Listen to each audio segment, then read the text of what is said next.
오전에 하나님 말씀 보도록 하겠습니다. 오전에 하나님 말씀은 요한계시록 17장이에요. 3절로부터 15절까지 봅니다. 다 찾으신 줄 알고 제가 드리겠습니다. 그가 나를 영안에서 광야로 이끌어가니라. 또 내가 보니 한 여자가 주홍빛 짐승 위에 앉았는데 그 짐승은 하나님을 모독하는 이름들로 가득하고 7머리와 10뿔을 가졌더라. 여기 나오는 용어들을 예의주시해서 이제 보시기 바랍니다. 7머리와 10뿔을 가졌더라. 또 그 여자는 자두색과 주홍색 옷을 입고 금과 보석과 진주로 장식하고 손에는 금잔을 가졌는데 그 잔은 가정스러운 것들과 그녀가 행한 음행에 더러운 것들로 가득 찼더라. 그녀의 이마에 한 이름이 기록되어 있는데 신비라 큰 바빌론이라. 땅의 창녀들과 가정한 것들의 엄이라고 하였더라. 또 내가 보니 그 여자가 성도들의 피와 예수의 순교자들의 피에 취하였더라. 그러므로 내가 그녀를 보고 크게 의아하며 놀라노라. 그러자 그 천사가 내게 말하기를 왜 놀라노냐? 내가 그 여자의 신비와 그녀를 태운 7머리와 10뿔을 가진 그 짐승의 신비를 너희에게 말하리라. 네가 본 그 짐승은 전에 있었다가 지금은 없고 앞으로 끝없이 깊은 구렁으로부터 나와서 멸망으로 들어갈 자라. 또 땅 위에 사는 자들 곧 세상의 기초가 놓인 이래로 생명의 책에 그 이름이 기록되지 않는 자들이 전에는 있었다가 지금은 없고 그러나 있는 그 짐승을 보고 놀랄 것이라. 지혜 있는 생각이 여기 있으니 7머리는 그 여자가 앉은 7산이요 7왕이 있는데 5은 패망하였으나 하나는 남아있고 또 하나는 아직 오지 아니하였으나 그가 오면 잠시 동안 머물러야만 되리라. 전에는 있었으나 지금은 없는 그 짐승이 8번째지만 7중에 속한 자라. 그가 멸망으로 들어가리라. 또 네가 본 그 10뿔은 10왕이라. 아직 왕국을 받지는 못하였으나 그 짐승과 더불어 1시간 동안 왕들로서의 권세를 받으리라. 이들이 한 생각을 가지고 자기들의 권세와 능력을 그 짐승에게 넘겨주리라. 이들이 어린 양과 맞서 싸우겠으나 어린 양이 그들을 이기시리라. 이는 그가 만주의 주요 만왕의 왕이시며 그와 함께한 자들은 부르심을 받았고 택함을 받았으며 신실한 자들임이라고 하더라. 또 그가 나에게 말하기를 네가 본 그 창녀가 앉아있는 물은 백성들과 무리들과 민족들과 언어들이라. 예, 오늘 설교 제목이 적그리스도의 출현, 그의 왕국, 그의 통치, 그의 운명, 이런 제목을 가지고 말씀을 전하도록 하겠습니다. 우리는 지금 매일 큰 도전에 직면하는 아주 독특한 시대를 살고 있습니다. 곧 역사의 흐름이 뒤바뀔 것만 같은 그런 느낌을 우리가 무시하고 살아가기는 참 어렵습니다. 지금 적그리스도의 그 종교적 시스템이 이미 움직이고 있다고 생각하고 있는 이런 많은 사람들, 이 많은 사람들의 관심을 끄는 얘기가 있어요.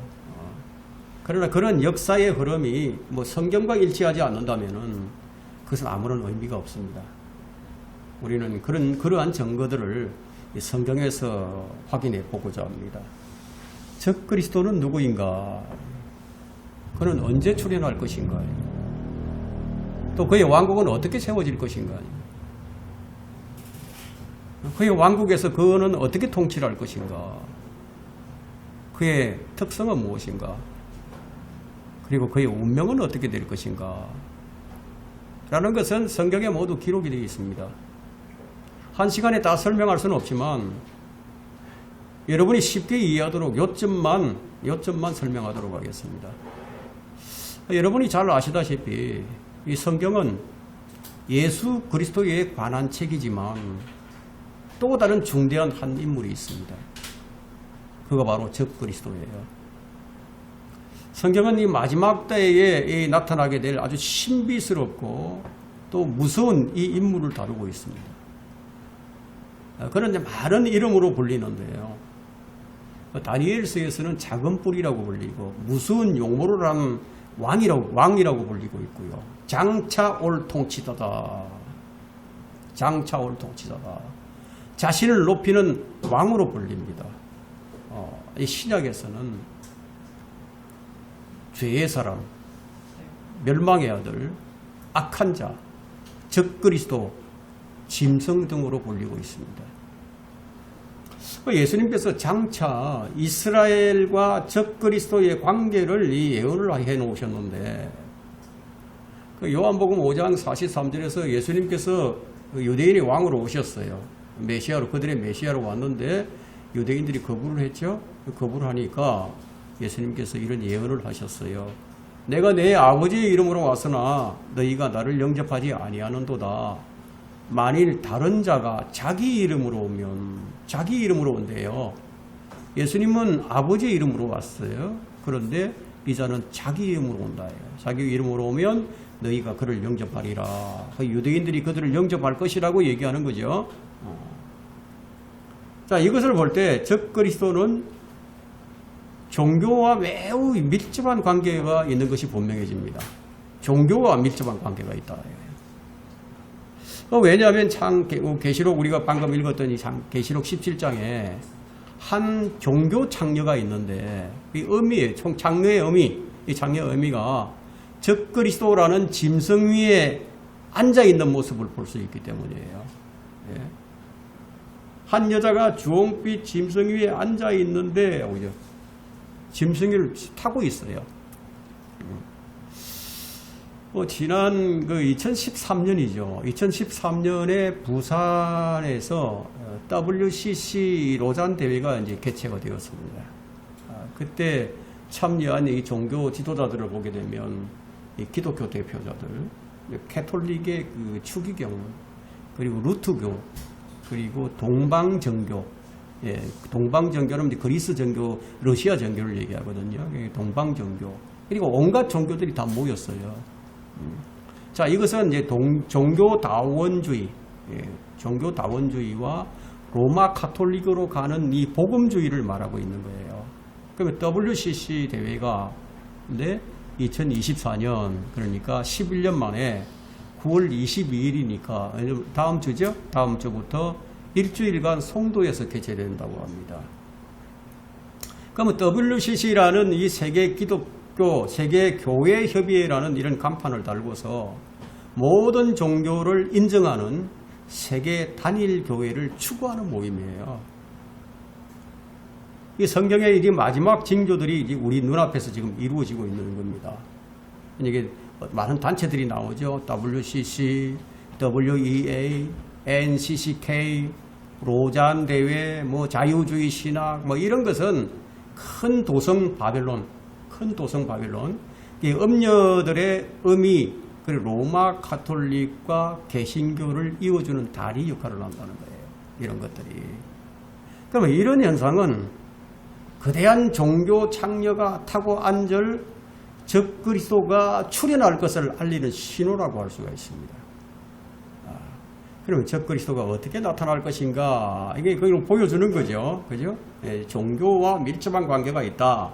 그런데 세상이 지금 급변하고 있는 이때에 적그리스도에 관해서 666표, 짐승 이런 것에 관해서 말하는 자들이 참 많이 있습니다.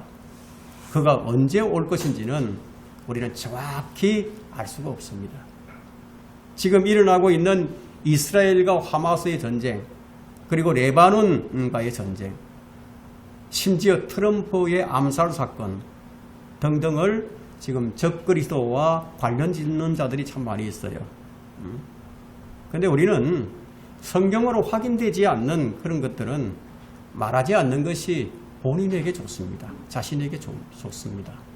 근데 한 가지 분명한 것은 적그리스도는 교회가 휴거되고 난 다음, 교회가 올라가고 난 다음에 출현하게 된다는 사실이에요. 순서는 그래요. 자, 첫 번째, 먼저 적그리스도가 누구인가? 그 정체부터 확인해 보도록 하겠습니다. 자, 초대교회 때는 적그리스도가 한 인간인 줄 알았어요. 네, 적그리스도는 한 사람이다. 사탄의 화신이라고 그렇게 믿었어요. 그런데 12세기 말부터는 이 사람들이 어떻게 생각했느냐? 적그리스도를 교황이다. 교황이 적그리스도다. 이렇게 간주하기 시작했어요. 왜냐하면 그 시대상이 교황이 극악무도한 짓을 많이 했기 때문이에요. 그러나 적그리스도는 한 사람이죠. 교황은 엄청나게 많았어요. 그러면 요한계시록 17장 지금 4절부터 5절에서 자주색 옷을 입고 금과 보석과 진주로 장식한 이 여자, 창녀들의 어미인 이 여자는 이 로마 가톨릭으로 지금 3절에서 적그리스도라고 인정되는 한 짐승 위에 올라 앉아 있는 모습을 하고 있는 것이 지금 보여지죠. 그러므로 이제 로마 가톨릭은 적그리스도와의 관계가 있어요. 관계가 있지만 로마 가톨릭이 적그리스도가 아닌 것이 분명하다 이거예요. 그죠? 올라타고 앉아 있으니까 별개라는 거죠. 그래 적그리스도는 죄의 사람이에요. 죄의 사람이야. 왜 죄의 사람이냐? 그는 원래 마귀거든요. 죄의 사람으로서 하나님의 성전에 앉아서 하나님처럼 보여서 자신을 하나님이라고 말할 것이라고 기록을 하고 있기 때문이에요. 데살로니가후서 2장 4절에서. 그때야 비로소 확실하게 이 적그리스도의 정체가 드러나게 됩니다. 그러나 지금까지 무수한 악을 저질러 왔던 이 로마 가톨릭과 이 교황들은 적그리스도의 예표이긴 하지만 그렇다고 가톨릭 교회 자체가 적그리스도는 아니라는 거예요. 그렇다면 로마 가톨릭은 뭐냐? 요한계시록 17장 18절을 보시면은 뭐라고 불리고 있습니까? 네가 본 그 여자는 땅의 왕들을 다스리는 큰 도성이라. 큰 도성. 그죠? 큰 도성. 그래서 로마 가톨릭이 큰 바빌론으로 불리고 있는 거예요. 땅의 창녀라고 불리고 있고. 그리고 그 여자는 땅의 왕들을 다스리는 큰 도성이라는 거예요. 그러면 적그리스도에 관련된 성경 구절들은 앞으로 나타나게 될 한 인물, 즉 한 사람을 통해서만 성취될 것이라는 것을 보여줍니다. 한 사람을 통해서. 그러면 적그리스도는 예수 그리스도의 대적자예요. 대적자. 근데 이 적그리스도는 불법의 신비예요. 불법의 신비. 육체로 나타난 사탄이 될 것이라는 거예요. 자, 이제 두 번째는 이제 적그리스도의 기원에 관해 좀 알아보겠습니다. 적그리스도의 기원. 다니엘의 예언을 보게 되면 그가 어디에서 나올 것인지를 보여줍니다. 다니엘이 바빌론의 그 마지막 왕 벨사살 왕 원년에 밤중에 환상을 보게 됩니다. 그런데 용모가 서로 다른 큰 네 짐승이 바다에서 이렇게 올라오는 것을 이제 보았는데, 근데 이제 먼저 올라온 짐승을 보니까 그 첫째 짐승은 사자 같아요. 사자 같아. 그리고 독수리에 날개가 달려 있어요. 사자인데 독수리에 날개가 달려 있어. 그리고 그 날개가 뽑힌 것을 보게 됩니다. 날개가 뽑혀버렸다 이거예요. 그럼 뭐 힘을 잃었다는 얘기가 되겠죠. 그러면 두 번째 짐승을 보니까, 근데 이 두 번째 짐승은 곰과 같아요. 곰처럼 생겼는데, 그런데 그 입에 갈비뼈 3대가 물려있는 그런 이상한 이런 짐승을 본 거예요. 그 2일 후에 다시 이제 세 번째 짐승을 보게 되는데요. 표범과 같아요. 표범과 같은데 아주 특이한 것이 뭐냐. 그의 등에 새의 날개가 4시 달려있는 거예요. 새의 날개가. 근데 그 짐승은 머리도 4시 있는 것을 보게 됩니다.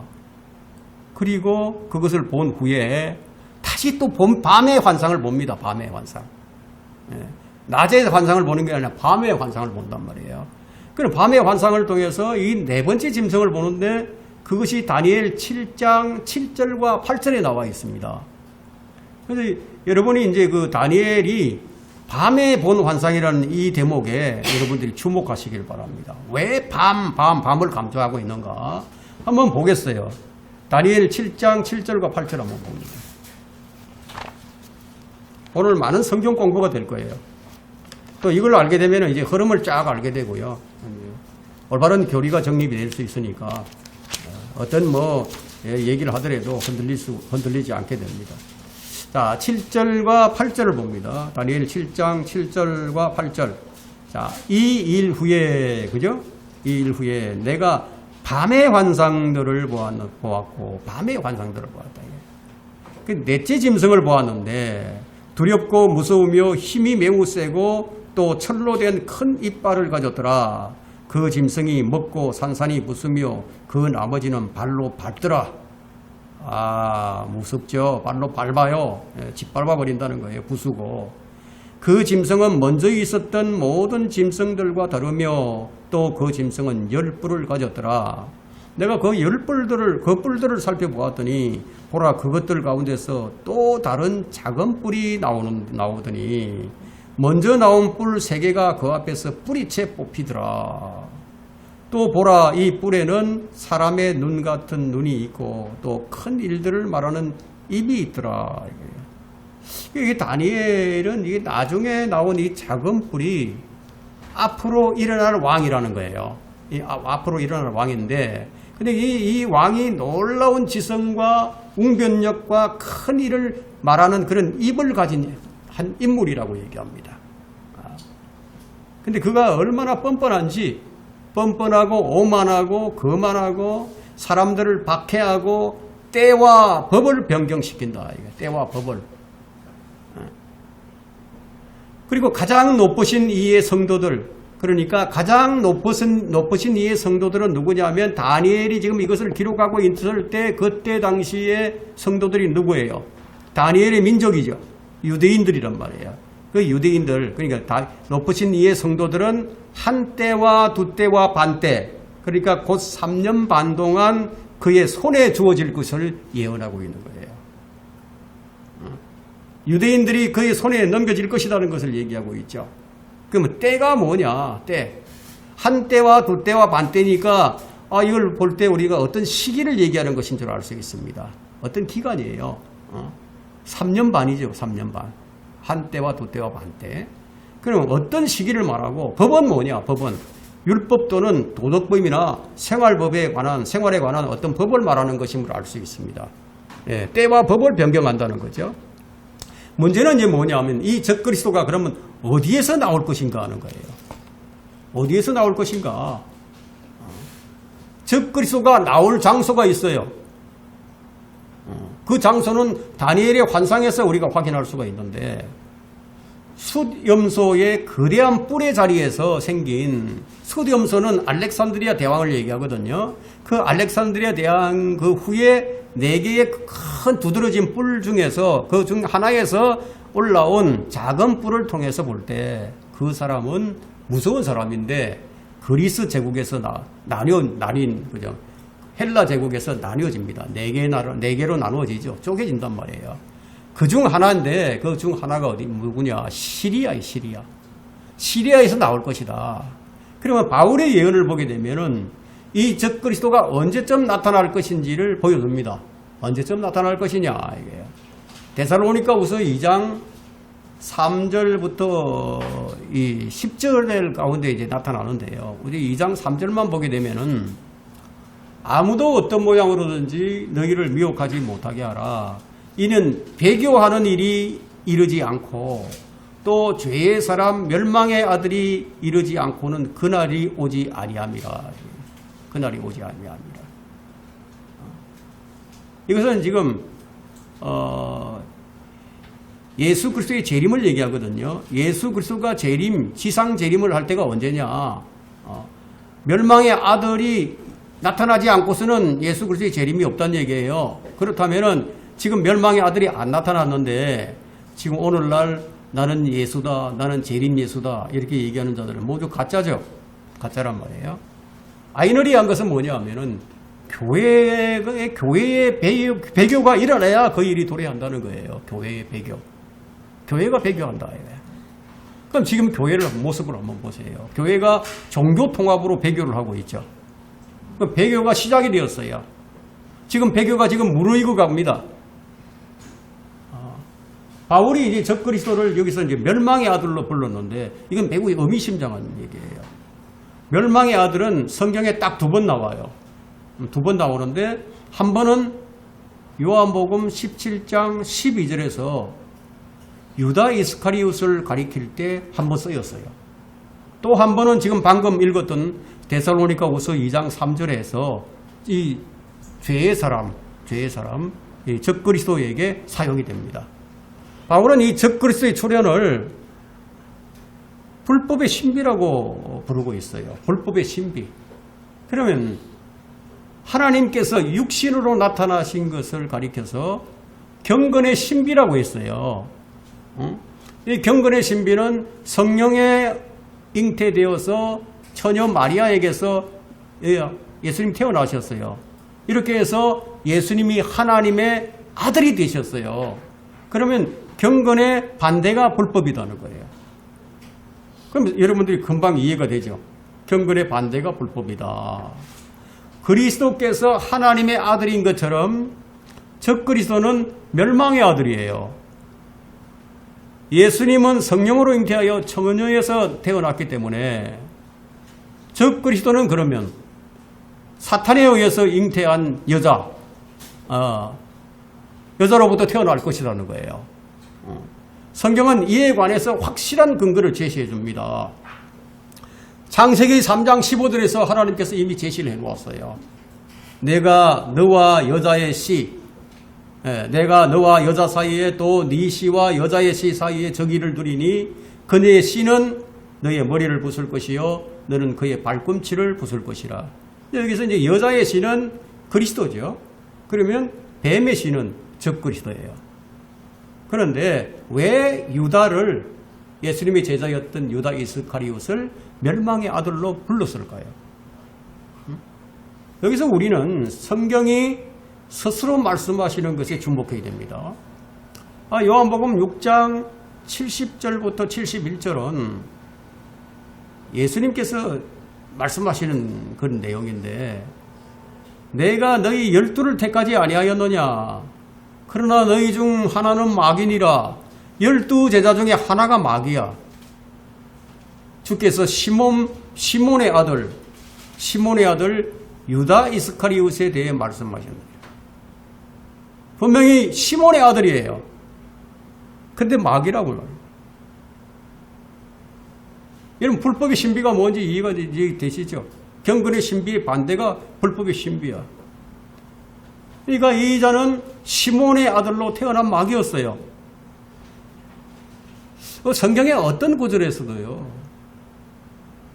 마귀라는 말, 이 디아블로스, 이 마귀라는 말은 사람에게 사용한 적이 없어요. 그런데 이 구절에서만 지금 사용된 것을 우리가 봅니다. 이것은 유일한 예외인데요. 매우 특별한 의미를 지니고 있습니다. 이것은 유다를 통해서 사탄이 육신으로 나타난 거예요. 즉 불법의 신비를 얘기하는 겁니다. 그리고 이것을 요한복음 17장 12절에서 왜 예수님께서 그를 멸망의 아들로 부르셨는가를 설명을 해준다는 거예요. 그럼 무턱대고 너는 멸망의 아들이야 이렇게 하신 게 아니란 말이에요. 유다는 실제로 멸망의 아들이었어요. 이것은 단순하게 그냥 마귀에게 사로잡혀 있는 상태가 아니에요.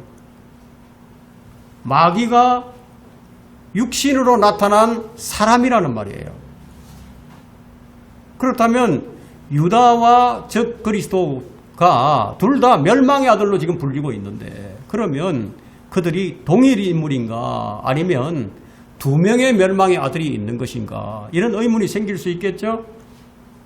그런데 이 계시록 11장 7절에 보게 되면 두 정인을 죽이는 끝없이 깊은 구렁에서 올라오는 짐승이 적그리스도라는 사실을 우리는 쉽게 알 수 있습니다. 그렇다면 그가 어떻게 해서 그 구렁에 가게 되었는가? 유다 이스카리옷이 어떻게 해서 그 구렁에 내려가게 되었는가? 사람이 죄인들은 죽으면 지옥을 가는데 어떻게 해서 그는 구렁에 가게 되었는가? 이것은 사도행전 1장 25절 한번 보세요. 그 사도행전 1장 25절을 보게 되면 이 유다가 죽어서 자기의 겉으로 갔다고 기록이 되어 있습니다. 왜 사람이 죽으면 왜 자기 겉으로 갔다 이렇게 얘기하는 경우가 없거든요. 유다 외에는 사람이 자기 겉으로 갔다 이렇게 기록된 것이 단 한 군데도 없어요. 죄인들은 죽으면 거처로 가는 것이 아니라 마귀와 그의 천사들을 준비한 영원한 불못으로 들어가게 되는 거고 지옥으로 가는 거죠. 그런데 유다 이스카리옷에게만 지금 이 자기 거처로 갔다 이렇게 기록을 하고 있습니다. 그래서 지금 요한계시록 17장 오늘 28절에서 네가 본 짐승은 전에는 있었는데 요한이 보았죠. 요한과 함께 생활을 했었으니까. 예? 지금은 없고 이미 죽어서 목매달아 죽었단 말이에요. 갔단 말이에요. 앞으로 끝없이 깊은 구렁에서 나와 다시 멸망으로 들어갈 자라고 이렇게 기록을 하고 있습니다. 이 짐승이 바로 적 그리스도라는 거예요. 여기서 이제 그에 관해서 네 가지를 언급하고 있는데요. 첫째, 그는 전에는 있었다. 둘째, 그는 지금은 없다. 셋째, 앞으로 그는 끝없이 깊은 구렁에서 나올 것이다. 넷째, 그는 다시 멸망으로 들어갈 것이다. 요한이 이 계시록을 기록할 당시에 그 짐승이 없었어요.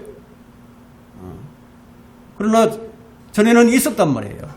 앞으로 끝없이 깊은 구렁에서 올라간 뒤에 다시 내려갈 것이다. 이것이 적 그리스도가 유다 이스카리오라는 사실에 분명한 증거가 됩니다. 유다가 자기 거처로 간 뒤에 지상에는 근데 짐승이 없는 거죠. 그래서 지금은 짐승이 없어요, 여러분. 그러나 유다는 이제 곧 구렁에서 올라올 거예요. 이것이 유다가 멸망의 아들로 불리는 이유를 가장 논리적으로 설명하는 유일한 견해입니다. patmos에서 요한은 적그리스도에 대한 환상을 봅니다. 여러분 요한계시록 13장 1절부터 8절에는 그 유다 이스카리옷이 그러니까 이 짐승이 어디서 올라오는지 나타나죠. 내가 바닷가 모래 위에 서서 보니 한 짐승이 바다에서 올라오는데 바다 어느 바다? 지중해 바다예요. 지중해 바다에서 올라오는데 7머리와 10뿔을 가졌더라. 그 뿔들에는 10개의 왕관이 있고 그 머리들에는 하나님을 모독하는 이름들이 있더라. 그럼 이제까지 우리가 살펴보았던 선지자들의 예견을 좀 비교해서 보면은 다니엘의 작은 뿔, 다니엘이 본 이 작은 뿔, 이거자는 미래에 일어날 짐승이에요. 미래에 일어날 짐승. 그리고 바울이 보았던 죄의 사람, 멸망의 아들, 그리고 요한이 본 이 짐승, 적그리스도의 이 유사점들을 우리가 정리해 볼 수가 있습니다. 이들은 이제 예언을 통해서 같은 기간 동안 존재하고 같은 특성을 보이고 같은 일을 하고 같은 영역을 점유하고 같은 운명을 지니다. 다시 말해서 그들은 같은 사람을 상징하는 것임을 알 수가 있습니다. 한 사람이에요. 한 사람. 적그리스도는요. 두 사람이 될 수 없어요. 한 사람이에요. 예수 그리스도는 두 사람이 될 수 없잖아요. 한 사람이듯이. 자, 이 요한이 본 짐승과 다니엘이 본 이 넷째 짐승을 좀 비교를 해보면은 다니엘이 본 넷째 짐승은 무섭고 포악하단 말이에요. 매우 강해요. 거대한 철이빨을 가지고 있습니다. 노스로 된 발톱을 가진 데 반해서 이 요한이 본 짐승은요 표범과 같아요. 또 곰의 발과 사자의 입을 가지고 있음을 우리가 알 수가 있습니다. 이들 짐승은 또한 왕국을 상징하기도 합니다. 왕국. 그래서 역사적으로 볼 때 다니엘이 본 이 바다에서 올라온 네 짐승은 느부갓네살 왕이 꿈에 형상을 보죠. 그 느부갓네살 형상의 금머리를 뒤따라서 일어나는 왕국들에 대한 역사적인 설명이에요. 첫째 짐승은 누구냐? 첫째 짐승은 느부갓네살 뒤를 따라 나오는 나라가 어떤 나라였죠? 페르시아잖아요. 페르시아. 첫째 짐승이 페르시아예요. 그 뒤를 따라서 나온 짐승이 둘째 짐승인데 그리스예요. 마케도니아. 그 뒤를 따라서 나온 짐승이 로마예요. 로마. 그리고 네 번째로 나올 짐승은 앞으로 오게 될 적그리스도의 왕국이라는 겁니다. 하지만 이러한 관점에서 볼 때 이 짐승들은 교회 시대에 대한 묘사예요. 역사적으로는 그렇지만 이제 교회 시대, 왜 교회 시대라고 얘기하느냐? 아까 제가 밤의 환상에 주목하라고 얘기했죠. 다니엘 2장에서 느부갓네살 왕이 본 그 형상은 로마 제국이 철다리로 되어 있어요. 근데 이 철다리를 철다리 뒤따라서 나오는 것이 뭐냐? 10발가락이에요. 마지막이 10발가락이에요. 근데 이 로마 제국의 뒤를 따르는 전 세계의 그 권세, 어떤 권력을 이제 보여주는 것인데, 다니엘이 이 밤에 보았기 때문에 신약 성경에서 밤을 교회 시대로 읽었습니다. 밤을 왜 교회 시대로 읽었느냐? 예수 그리스도가 세상의 빛으로 오셨어요. 근데 빛이신 그분이 하늘로 다시 올라가셨어요. 그럼 이 세상은 지금 어두운 밤이야. 그분이 의의 태양으로 다시 떠오를 때, 그분이 재림하시면은 다시 이 세상은 낮이 되는 거예요. 지금은 밤이에요. 첫째 짐승은 교회 시대에 나타난 영국을 나타낸다는 거예요. 여러분, 영국 황실에 가면은 버킹엄이죠. 거기 가면은 이 영국을 나타내는 사자의 문양이 있습니다. 그래서 사자 같고 독수리 날개가 있는 영국은 한때 전 세계를 제패했죠. 가장 강력했습니다. 영국이. 지금 그 날개가 뽑혀버렸어.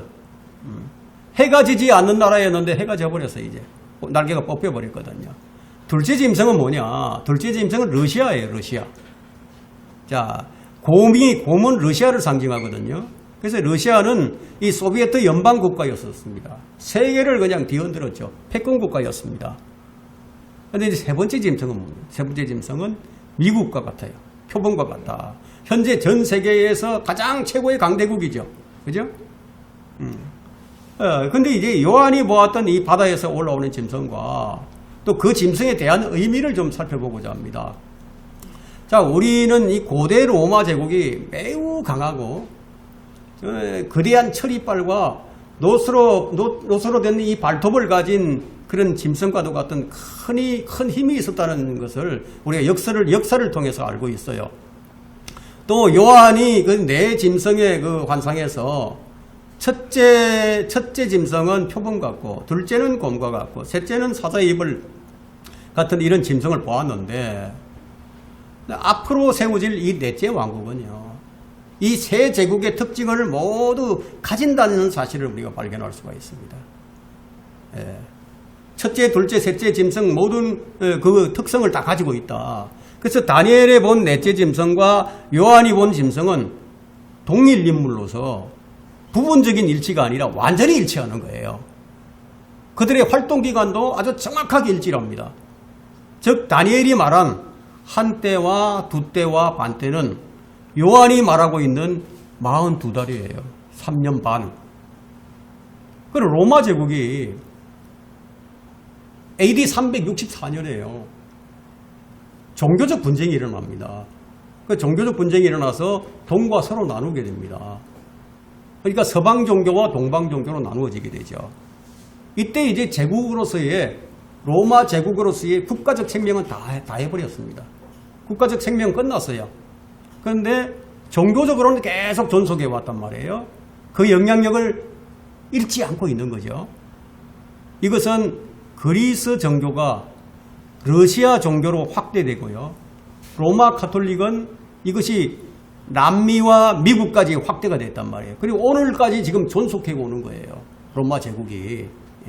그래서 로마의 법이 유럽과 미국의 법에 절대적인 영향을 주고 있는 거죠.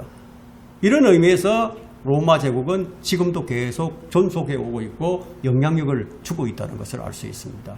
자, 이런 국가들은 전부 어디에 뿌리를 두고 있다? 로마에 뿌리를 두고 있는 거예요. 로마 제국에. 여러분 이거 아셔야 됩니다. 영국이나 이런 러시아나 미국이나 남미 모두가 다 어디에 뿌리를 두고 있다? 로마에 뿌리를 두고 있다 이거예요. 그래서 우리가 이제 방금 계시록 17장 10절에서 보았는데요. 7왕이 있는데 7왕. 7왕이 있어요. 근데 5은 패망했어요. 7 중에 5은 패망을 2이 남아있죠. 근데 하나는 남아있다고 얘기를 합니다. 또 하나는 아직 오지 아니하였다. 그가 오면 잠시 동안 머물러야만 되리라. 전에는 있었으나 지금은 없는 그 짐승은 8번째지만 순서로는 8번째지만 7 중에 속한 자라. 그가 멸망으로 들어가리라. 하나는 남아있다. 그리고 로마가 이런 형태로 지금 남아있다는 거예요. 이런 형태로 남아있는 이 로마 제국이 이제 앞으로 10개의 권역으로 나뉘게 될 것을 얘기해 줍니다.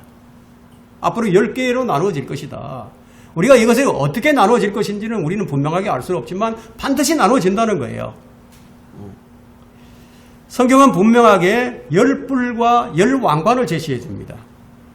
이제 요한이 본 이 모습, 짐승의 모습에서 이 제국의 마지막 상태를 우리가 살펴보기로 하겠습니다. 요한이 본 짐승의 묘사에서 짐승이라는 이 말은요, 이 단어는 이중적인 의미를 지니고 있다고 보는 것이 매우 중요합니다. 그건 뭐냐면 짐승은 또한 왕국을 상징한다는 거예요. 왕국을 상징한다. 왕이 있으면 왕국도 있어야죠. 그죠? 자, 이 짐승은 바다에서 올라오는데 이 짐승이 열뿔을 가졌다는 것은 열뿔을 통제할 힘을 가지고 있다는 것을 의미합니다. 그럼 다시 우리는 이제 이 짐승의 몸을 그의 머리와 뿔과 비교해서 좀 봐야 됩니다. 머리와 뿔, 짐승의 몸을 머리와 뿔과 비교해서 좀 봐야 된다. 이게. 곰의 발과 사자의 입을 가진 표범과 같은 이 몸은 7 중에 속한 것이지만 지금은 없어요. 아직 안 왔단 말이에요. 전에는 있었으나 지금은 없는 그 짐승은 8번째지만 7 중에 속한 자다 이거예요. 자, 이 짐승은 순서로는 8번째지만 7 중에 속해 있는 자인데, 그러면 7머리가 뭐냐? 7머리. 사탄이 가지고 있는 이 7머리가 뭐냐? 요한계시록 12장에서 사탄이 등장을 하게 되는데 7머리와 10뿔을 가지고 있어요. 근데 이 사탄이 가진 7머리가 뭐냐 이거예요. 사탄이 소유했던 제국들이에요. 사탄이 소유했던 제국들. 첫째는 바빌론이에요. 바빌론의 림노스의 바빌론. 둘째는 파라오의 이집트예요. 셋째는 아시리아의 사네립입니다. 넷째는 바빌론의 느부갓네살이에요. 다섯째는 메데 페르시아예요. 6번째는 그리스입니다. 7번째는 로마 제국이에요. 이렇게 7머리를 가지고 있었어요. 그래서 이 사탄이 7 제국을 갖다가 다 통치를 했죠. 그래서 7 왕관을 가지고 있는 거예요. 막강한 권력자죠. 적그리스도와 적그리스도도 사탄과 동일한 지금 7머리와 10뿔을 가지고 있는데, 그런데 다른 점이 뭐냐 이거예요. 적그리스도는 7머리는 가지고 있는데 7 왕관이 없어요. 그러면 10뿔에만 왕관이 있어요. 자, 이런 차이는 적그리스도가 7머리를 직접 다루지 않았기 때문이에요. 적그리스도가 가진 이 10뿔과 10개의 왕관이 상징하는 것은 그가 직접 다스릴 것이기 때문에, 그래서 10왕관을 가지고 있는 거예요. 10뿔과 10왕관. 곰의 발과 사자의 입을 가진 표범과 같은 몸은 마지막에 나타날 적그리스도의 왕국의 상태를 의미해 줍니다. 자, 역사적인 제국과 그러면 교회 시대에 이 제국이 어떤 연관이 있느냐. 역사적으로 이 첫째 짐승, 둘째 짐승, 셋째 짐승의 그 제국과 지금 교회 시대에 나타난 첫째 짐승, 둘째 짐승, 셋째 짐승에 어떤 연관이 있느냐. 영국은 아까 제가 말씀드렸죠. 사자 문양을 가졌다고. 페르시아가 사자 문양을 가졌어요. 그리고 이 페르시아는요, 이스라엘의 재건을 도왔죠. 이스라엘의 재건을 도왔어요.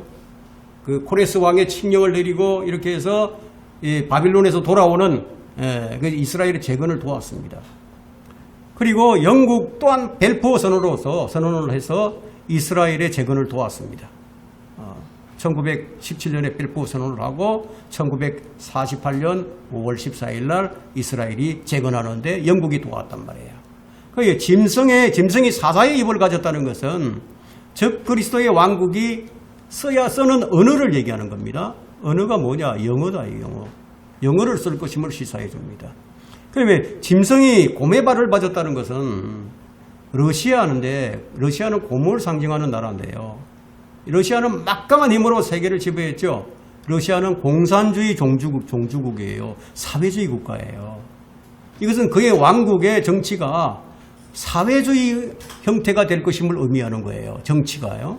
그래서 지금 이 파퓰리즘이 대세를 이루고 있는 것은 우연이 아닌 거예요. 전 세계가 지금 파퓰리즘 시대로 가고 있지 않습니까? 극좌가 되었든 거구가 되었든 전부 파퓰리즘이에요. 대중 인기 융합 조입이에요. 그래서 또한 그리스의 왕국이 표범과 같다고 하는 것은 뭐냐? 표범은 미국을 나타내죠. 지금 미국이 초강대국이에요, 전 세계에서. 근데 표범은 뭘 상징하느냐 하면 황인종, 흑인, 백인 이런 여러 종족이 어울려 사는 그런 나라예요. 그리고 미국은 또 무엇을 상징하죠? 자본주의를 상징하고 있죠. 그러니까 그리스의 왕국은 영어를 사용하고 정치는 사회주의 형식을 띠고 경제는 자본주의 체제로 구성될 것을 상징적으로 보여준 것입니다. 그러면 요한계시록 13장에서 바다에서 올라오는 이 짐승은 7머리와 10뿔을 가지고 그 뿔에는 왕관이 씌워져 있다. 이것은 그 짐승의 왕국이 그 권력이 정점에 달할 것임을 이제 예고해 주는데요. 이때 생겨나는 10뿔은요. 요한계시록 17장을 보게 되면 10뿔이 10왕임을 알 수 있어요. 한번 17장 한번 보세요. 12절 한번 보세요. 17장 12절에 또 네가 본 그 10뿔은 10왕이라. 10뿔이 뭔지 분명하게 보여주죠. 요한계시록 17장 12절에 아직 왕국을 받지 못하였으나 10왕인데 왕국을 받지를 못했어. 그 짐승과 더불어 1시간 동안 그 짐승은 누구냐면은 적그리스도예요. 적그리스도와 더불어서 1시간 동안 왕들로서의 권세를 받으리라. 왕들로서의 권세. 왕들로서의 권세. 거의 왕과 같은 권세를 받는다는 거예요. 꼭 왕일 필요는 없다는 얘기예요. 이러한 사실은 요한계시록 17장 3절에서 한 여자가 짐승을 타고 앉아 있는 것을 볼 때 분명해집니다. 주홍색 옷을 입은 한 여자는 요한계시록 17장에서야 등장을 하게 되지만 그녀가 한 주의 시작부터 다니엘의 70째 주죠. 그 짐승을 탄다는 사실을 우리가 분명히 알 수가 있습니다. 이 여자는 대환란 시작부터 적그리스도를 지지하고 그를 올라타게 되는데 이 여자는 참된 교회가 들림받고 난 후에 권세를 받게 될 로마 카톨릭을 상징합니다. 적그리스도가 일어나기 전에 있을 전쟁이 있어요. 적그리스도가 일어나기 전에 전쟁이 있단 말이에요. 지금 이제 우크라이나와 러시아 전쟁이 그냥 우연히 일어난 거 아닙니다, 여러분. 이 전쟁이 일어나지 않았으면요,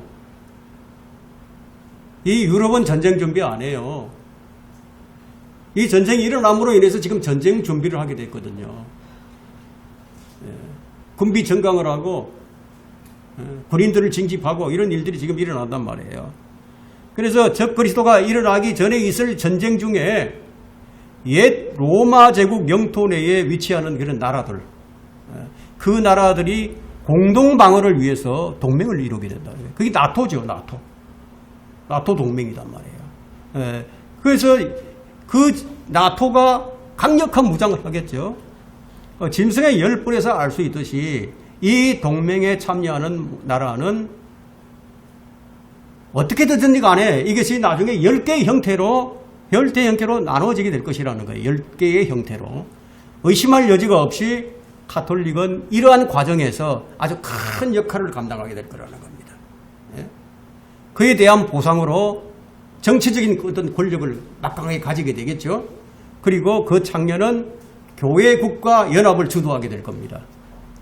이 여자가 이 짐승을 타고 앉아있는 것을 볼 수 있듯이 그녀는 이 짐승을 타고 이 10왕을 조종하려고 하겠죠. 그죠? 조종하려고 한단 말이에요. 근데 이제 이 10왕들이 권세를 딱 받고 왕국을 받아서 왕관을 딱 쓰고 난 다음에 그 다음에 변심을 하는 거예요. 변심을 해서 그 창녀를 정오하는 거예요. 로마 카톨릭을 정오를 합니다. 그녀를 패망시키고 벌거벗기고 그의 살을 먹고 그녀를 불로 태워버린다. 이것이 요한계시록 17장 16절에 나와 있단 말이에요. 예? 뭐라고 되어 있는데 네가 그 짐승에게서 본 열불은 창녀를 정오하며 그녀를 패망시키고 벌거벗기며 그녀의 살을 먹고 그녀를 불로 태우리라. 이게 그죠? 이렇게 되어 있단 말이에요.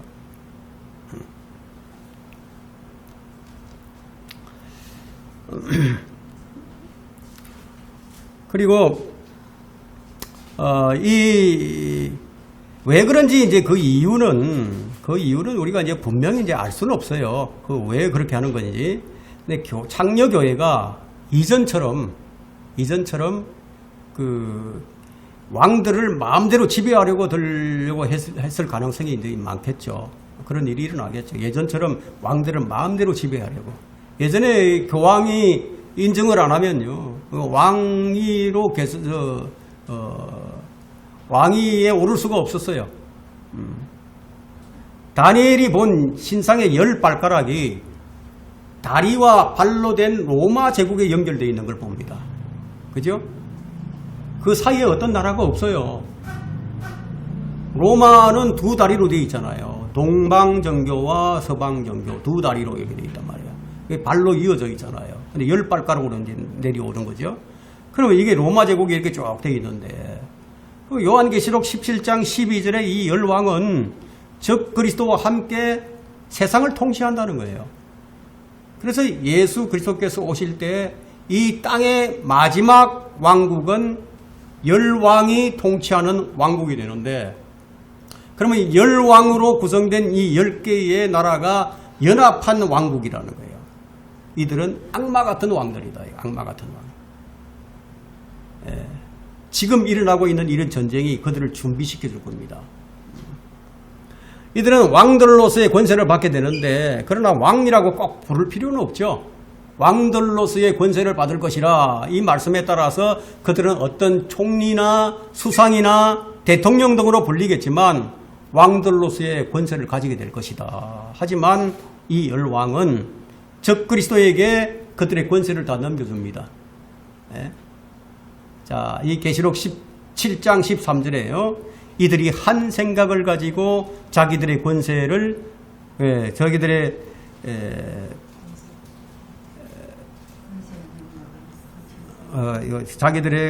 권세와 능력을 그 짐승에게 넘겨주리라. 넘겨준단 말이에요.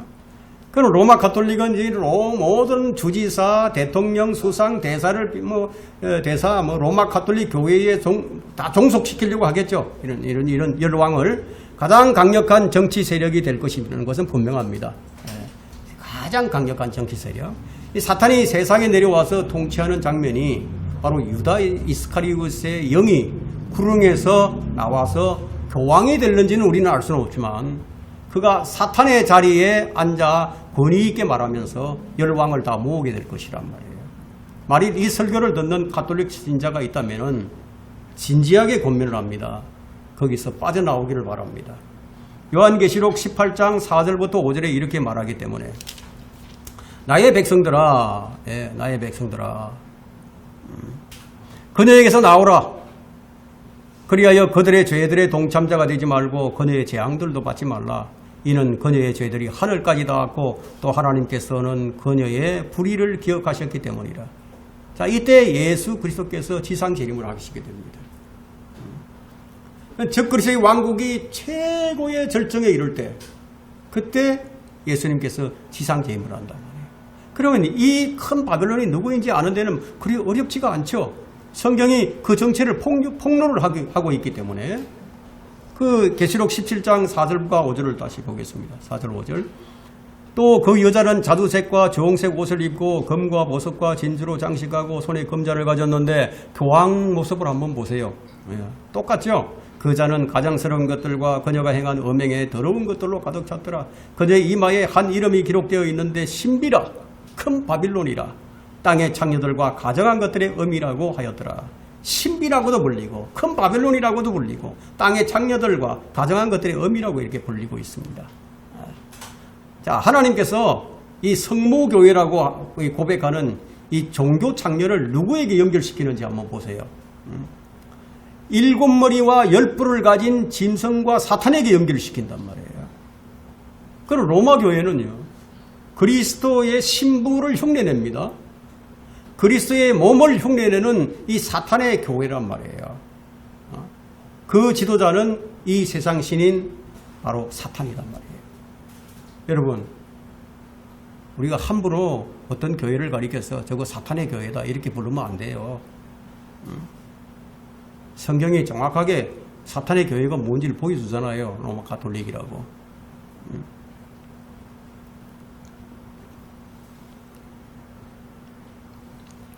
그 지도자가 이 세상 신인 사탄이다. 이게 신비라는 거예요. 신비. 여러분 얼마나 신비롭습니까?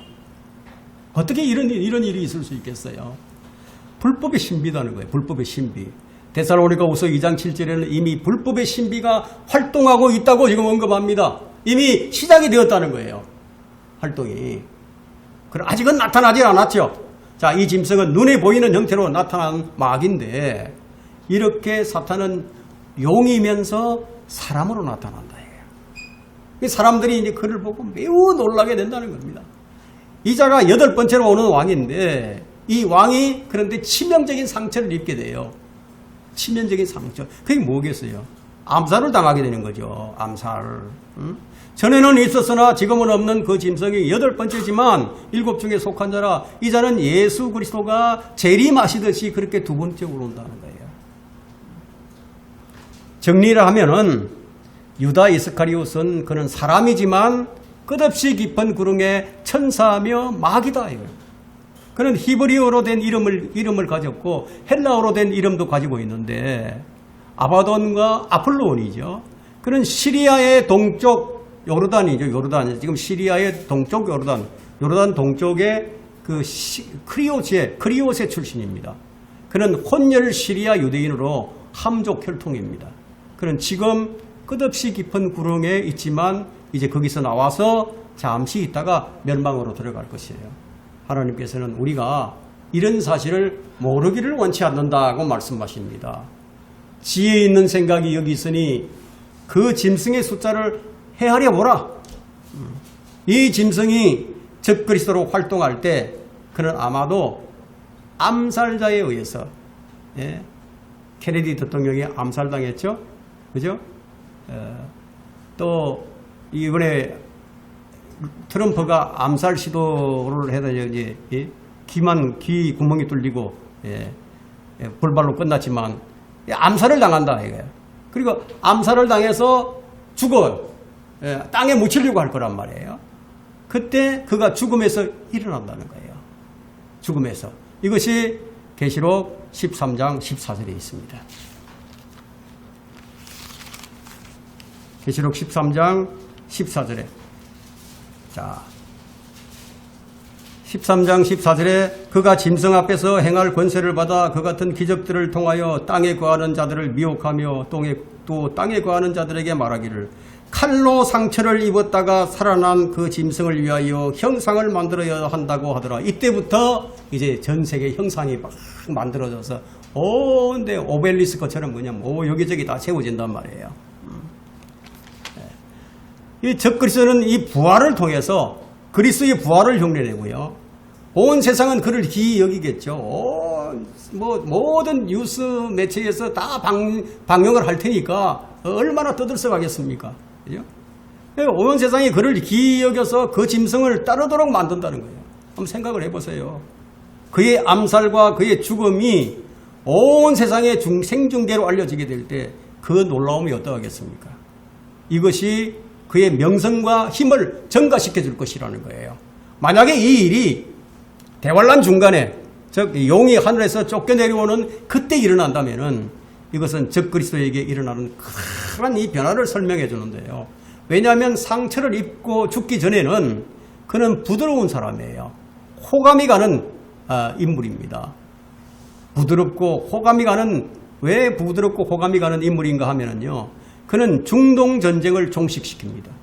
한번 생각해 보세요. 지금 이 중동 전쟁 끝날 것 같습니까? 누가 그들을 갖다가 평화를 만들 수 있겠습니까? 불가능하거든요.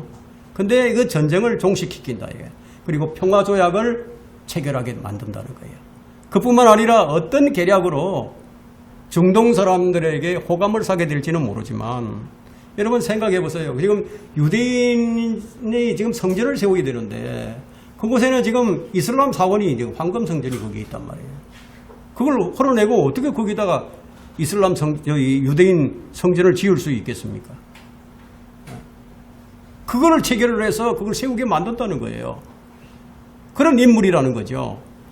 그래서 얼마나 이 평화를 가지고 와서 이 세치 현혹, 얼마나 이 현혹을 할 것인지 다 넘어간다는 겁니다, 사람들이. 그러나 그가 죽은 후에 다시 부활한 후에는, 암살을 당해서 살아난 후에는요, 그가 무도한 사람으로 바뀐단 말이에요. 이때 그는 유대인과 언약을 깨뜨립니다. 그 자신이 스카랴에서에서 나오는 우상목자로서 가정한 것들을 성소에 세우고 더럽히며 성소를 황폐시킬 것이라는 거예요. 이런 것들이 성경에 다 기록이 되어 있습니다. 다니엘의 넷째 짐승의 작은 뿔인 그는 10명의 왕에서 굴복하지 않는 새 왕을 또 굴복시키게 만든다는 거예요. 여러분, 10왕이 있는데 적그리스도가 딱 나타났어. 그러니까 그 중에 3명이 말을 안 들어. 그러니까 이 적그리스도가 제 강력한 권력으로 그 능력으로 이 3명을 갖다가 굴복을 시킨단 말이에요. 자, 또 작은 뿔인 그는 10뿔, 즉 10개의 연방 왕국이 출현하기 전까지는 출현하지 않을 것이다. 이걸 보면은 10왕국이 먼저 세워진다는 거예요. 그런 다음에 이제 적그리스도가 나타난다는 거죠. 그러나 성경의 예언을 아는 사람은 그보다 일찍 적그리스도의 정체를 확인할 수 있을 거예요. 적그리스도는 자신이 앞장서서 연합을 형성하는 것이 아니라 형성된 연방을 등에 업고 나타날 것이다. 그 사람들이 다 만들어 놓으면 그냥 그 위에 올라타기만 하면 되는 거예요. 지금 그 길을 사람들이 예비하고 있다는 겁니다. 자, 세 번째 이제 적그리스도의 특성과 통치 그리고 그의 운명입니다. 그는 느부갓네살, 다리오 왕, 알렉산드리아 대왕, 카이사의 힘과 역량을 모두 소유한 아주 복합적인 인물이 될 것인데 그 불가사의한 재능과 또 사람들을 매혹하는 인품과 또 다재다능한 그런 초인적인 지혜와 위대한 통치력과 또 어마무시한 그런 일들을 실행할 능력을 갖춘 사람으로서 그는 누구도 할 수 없는 중동평화제약을 체결하게 될 것이고 이 모든 능력을 사탄으로부터 받아서 초인으로 만들어진 그는 사탄의 화신이 될 것이라는 겁니다. 그는 위대한 박애주의자가 될 것이고 인류의 친구가 될 것입니다. 그는 유대인들을 황금시대로 인도하는 자처럼 믿게 만들어서 유대인들의 특별한 친구로서 행세하게 될 것인데 그래서 유대인들은 그를 자신들의 메시아로 영접하게 된다는 거예요. 이 점에 대해서는 예수님께서 미리 예언해 두셨어요. 내가 내 아버지의 이름으로 왔으나 너희들은 나를 영접하지 않았다. 만일 다른 자가 자기 이름으로 오면 너희는 그를 영접할 것이라. 이 자는 분명히 자기 이름으로 옵니다. 그러나 그는 사람을 강한 미혹으로 중독을 시킬 거예요. 살해되었다가 다시 살아나게 될 때 그가 하고자 하는 것은 무엇이든지 다 하게 되는 거예요. 어느 것도 잃지 아니하고 오히려 잔인함과 가정스러움이 더 더해질 겁니다. 모든 전쟁은 평화를 위한 명분이에요. 평화를 위해서 전쟁을 하는 거예요. 정치가들의 살인은요, 평화를 위한 명분을 가지고 실행을 합니다. 그럼 이 자가 지금 무엇을 행할 것인지는 요한계시록 6장에 다 나와 있어요. 그럼 먼저 평화를 가지고 정복할 것이다. 또한 그는 땅의 평화를 제거하는 권세를 가졌는데 그에게 큰 칼이 주어져 있어요. 전쟁이 주어졌다는 걸 볼 수 있습니다. 전쟁이 주어져 있다. 그 다음은 식량의 기근이 동반해서 여러분 식량값이 지금 음식값이 지금 엄청 비싸잖아요. 채소값이 얼마나 비싼지 몰라요. 근데 그때는요 식량 기근이 동반되어 가지고 보리, 밀, 밀 한 대, 보리 석 대가 각각 한 데나리온이에요. 한 데나리온은 한 사람이 하루 종일 일을 해서 노동의 품삯이 바로 한 데나리온입니다. 그리고 사망과 지옥이 그 뒤를 따르게 되는데 사망과 지옥, 칼, 전쟁이죠. 굶주림, 기근이죠.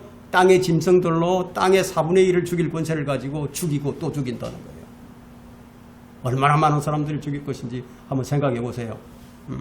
이런 예언을 볼 때 대환란 후 3년 반은 전쟁과 기근 그리고 자연재해와 적그리스도의 행포가 아주 극에 달하게 된다.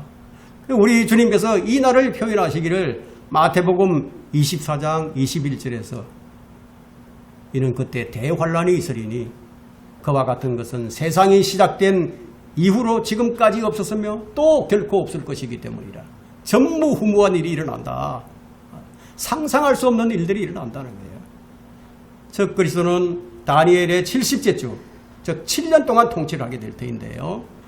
다니엘 9장 27절에서 그가 많은 사람과 더불어 한 주 7년 동안 언약을 확정하고 그 주의 중간에 그가 희생제와 예물을 금지할 것이요 그는 가정함을 확신시킴으로 황폐케 하리니 진멸할 때까지 할 것이며 정해진 것이 황폐케 한 자에게 쏟아지리라.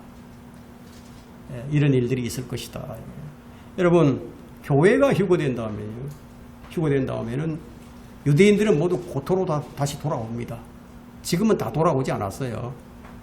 왜냐하면 평화조약이 이제 체결이 되죠. 예루살렘에 성전이 세워지죠. 평화가 도래했다고 여겨질 것이니까 다 돌아온단 말이에요. 이때쯤 옛 로마 제국의 영토를 차지하고 있던 10왕국이 아마 이때쯤 연합하게 될 것 같아요. 이 왕국의 열왕 가운데서 여러분 적그리스도가 나타나게 된다. 그는 곧 자신이 위대한 통치자임을 증명하고 그는 최고의 지도자, 대통령이 될 것이다. 이거예요. 이 정부는 민주적인 군주정부가 될 거예요. 민주적인 군주정부. 여러분, 민주주의 국가 앞에 자유가 안 붙으면은 그건 이상한 민주주의가 될 수 있거든요. 자, 그 통치자는 유대인들과 이제 언약을 맺게 되고 그 언약의 성격이 무엇인지는 이사야 선지자가 그것을 예견을 했는데요.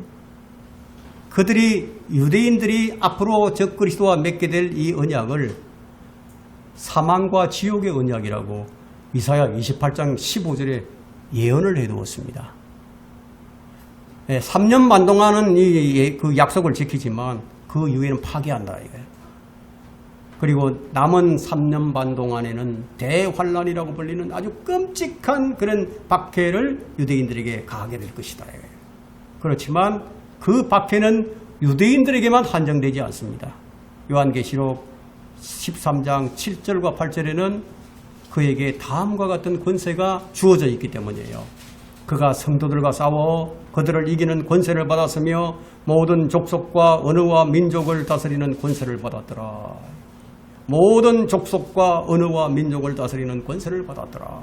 세상의 기초가 놓인 이래로 죽임을 당한 어린 양의 생명책에 그 이름이 기록되지 못하고 땅 위에 사는 모든 자는 그에게 경배할 것이라. 자, 7년의 그 후반부예요. 7년 후반부에 10개의 동망국은 예루살렘을 함락시키기 위해서 예루살렘 북쪽에 있는 머깃도 계곡으로 모이게 됩니다. 그리고 주께서 이 다윗의 집, 즉 이스라엘과 예루살렘의 백성을 위해서 은혜와 강구의 영을 그들 위에 부어주십니다. 여러분, 이스라엘 위에 은혜와 강구의 영을 부어주신다. 주께서는 만왕의 왕으로서 유대인들을 구원하고 오실 것이고요. 유대인들은 그리스도께서 올리브산 위에 서신 그런 모습을 보게 될 겁니다. 그때는 대지각변동이 일어납니다. 대지각변동이 일어나요. 그리고 그 짐승과 이 땅의 왕들과 군대들은 그리스도를 대적해서 전쟁을 일으키기 위해서 함께 모이게 됩니다. 그때 정해진 군대 인원수가 2억입니다. 2억 명. 그 2억 명을 만들기 위해서 지금 준비되고 있는 거예요. 그러나 결국은 짐승은 또 거짓 선지자는 산채로 불못에 던져지게 됩니다. 나머지는 흰말을 탄 예수 그리스도의 칼에 죽임을 당하게 됩니다. 세상은 지금 그날을 향해서 가고 있습니다. 이 역사는 그 누구도 막을 수도 없고 바꿀 수도 없어요. 반드시 그렇게 흘러갑니다. 그렇다면 이런 모든 것을 알게 된 우리는 어떻게 해야 될 것인가? 여러분이 깊이 숙고해 보시기를 바랍니다.